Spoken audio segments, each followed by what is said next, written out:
para hanapin yung katotohanan, hindi kayo dapat pigilan. Whether ang tanong nyo, kasi sinasabi niya, hindi, baka ang tanong mo magpe-prejudice, hindi. Kahit na ang tanong mo na parang lumilinya kang kakampi ng prosecution o kampi ng defense, okay lang yan. Kasi naririyan naman ang bawat panig na po pwedeng sumagot sa mga tanong mo at sabihin na, teka ho, pero hindi naman masama like yung si Ontiveros. Hindi yung totoo na gaya ng obserbasyon ng isang senadora na yung tanong na yun, mali. Kasi ang tanong niya, ang ganda nga ng tanong niya. Ang tanong niya, hindi niyo naman naprobahan na nagkontrata ng assassin. So, ano ito? Ano itong presentasyon mo? Ito ba ang testigo ito? Magpapatunay ba ito na meron ngang pagbabanta na ito ay isang impeachable offense? O ito ba, ano ba ito? Ito ay masamang asa lang ng president, ng vice presidente. Hindi yung masamang tanong yun. Magandang ang tanong yun eh. Bakit mo ipagbabawal? Hindi mo po pwede ipagbabawal. Kahit na ilang oras kayo dyan magtanong, basta hanapin niyo ang katotohanan. Mali ang rules na yan. That's why I suggested, nung makausap ko si Senate President Gatchalian, sabi ko, mali ang rules ninyo. Eh mga judge kayo eh. Kailangan bigyan kayo ng lahat ng pagkakataon na itanong nyo ang gusto nyong itanong. Kahit na anong tanong. Kaya huwag kayong mag-alala kung ito parang kumakampi ka. Hindi yan, huwag kalimutan yung kumakampi. Ang mahalaga, ano yung tanong mo at anong sagot para malaman mo yung katotohanan. O kaya, yan ang problema kasi. Nilagay niyo si Escudero, lumalabas na ang kulay nito. Kasi bias. Parang nag-aabogado ka sa prosecution, pumapayag ka sa mga maling prosedimento.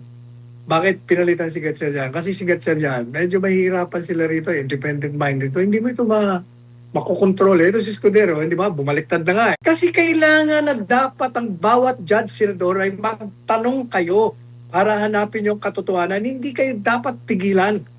Alam po ninyo, yung pag-limit, nililimitahan nila ang mga senador judges na magtanong sa 2 minuto lang, Jesus Mariosep. Hindi ko malaman kung saan nila nakuha yun na dapat ganun. Hindi mo po pwedeng pigilan ang senador at judge. Senador judge. Bakit kayo? Mga huwes kayo eh.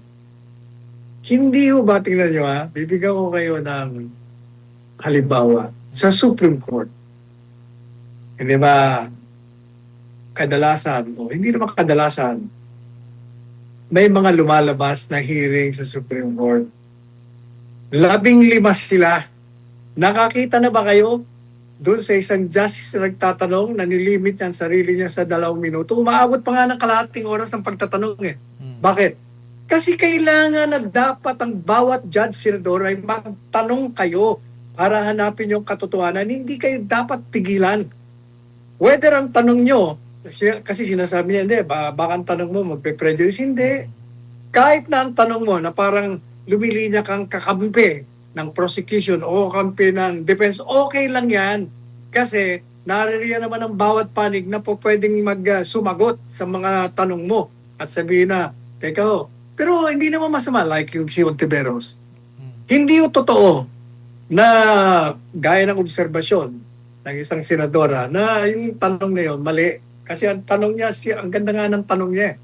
Ang tanong niya, hindi niyo naman naprobahan na nagkontrata ng assassin. So, ano ito? Ano itong presentasyon mo? Ito ba ang testigo ito? Magpapatunay ba ito na meron ngang pagbabanta